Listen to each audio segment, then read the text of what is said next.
Before I start demonstrating the exercises, let me give a brief introduction. I call this type of training HARTT, or HARTT, which stands for Horizontally Loaded, Absorptive, and Reactive Torsion Training. It's designed to teach kinesthetic awareness, body control, and the ability to deal with force coming from odd angles. Basically, it's for any athlete who needs to change direction quickly. So that includes basketball players, football players, and basically any team athlete. Now, HARTT does these things by going through a progression of increasingly difficult movement patterns, and then upping the intensity. As the athlete masters one movement pattern, they can move on to the next. To get things rolling, we'll start with absorptive movements, because before one can put force out, they first must be able to absorb it. This is the first step in creating your own Barry Sanders. One more quick rundown before we begin. The basic premise of HARTT is to use the horizontal energy gained from doing a broad jump to load the muscles. The farther you jump, the more energy you will absorb. Now, a good idea is to use tape lines to ensure consistency in jump distances. And one final disclaimer before I perform in the exercises. I am a sprinter by sport, so I don't have to deal with rapid change of direction. And because of that, my form may become questionable as the difficulty of exercise increases. Just thought I'd let you know.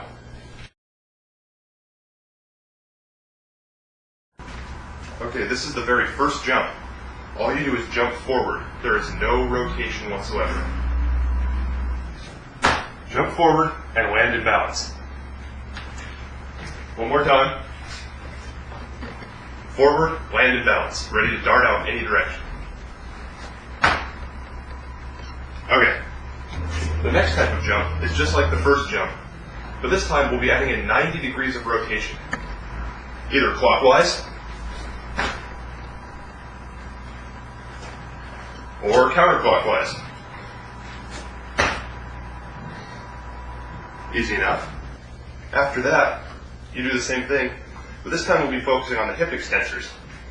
So we'll start sideways to make it easier. Then we're going to rotate 90 degrees so we land backwards, like this.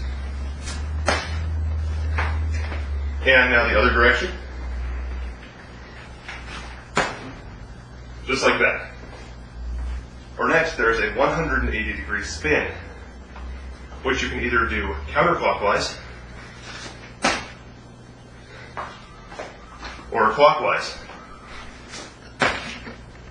Remember, always land in balance.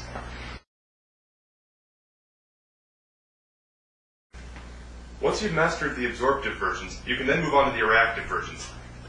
Each jump is basically the same, except once you land, you will want to react back to your starting position. So we'll start with the first jump. You jump forward, then react back to your starting position. So, react back. Now, just like last time, we will jump and rotate 90 degrees, and then react back to our starting position. We can go counterclockwise, and we can go clockwise. Now, once more, targeting the hip extensors, we start facing off to the side, and jump backwards, and rotate back. Same as last time. Start, jump backwards, rotate back. Like I said, my form will get a little bit sloppy. But let me try that again. Okay, better. And now, the most difficult reactive movement is the 180 degree reaction. First, counterclockwise. Now, clockwise. Again, as you get better at it, you can increase the distance you jump.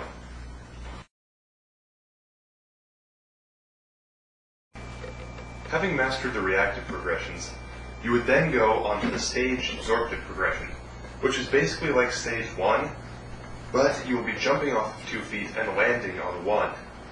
So we'll start. The first stage is straightforward, no rotation, land on 1 foot. Here we go, right foot first. Land in balance. Now left foot.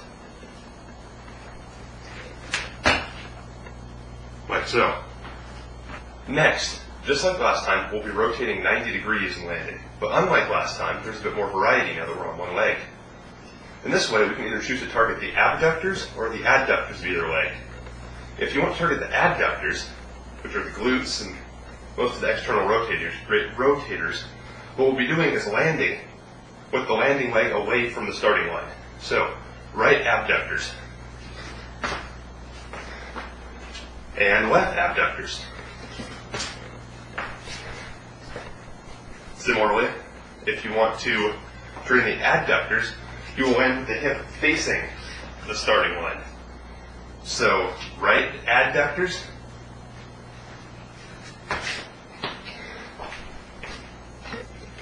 and left adductors. After this, we will once again be focusing on the hip extensors. So, we'll start sideways. Now, when you're facing this direction, you will always be landing on the left foot and rotating counterclockwise. So, similarly, when you're facing this direction, you will always rotate clockwise and land on the right foot.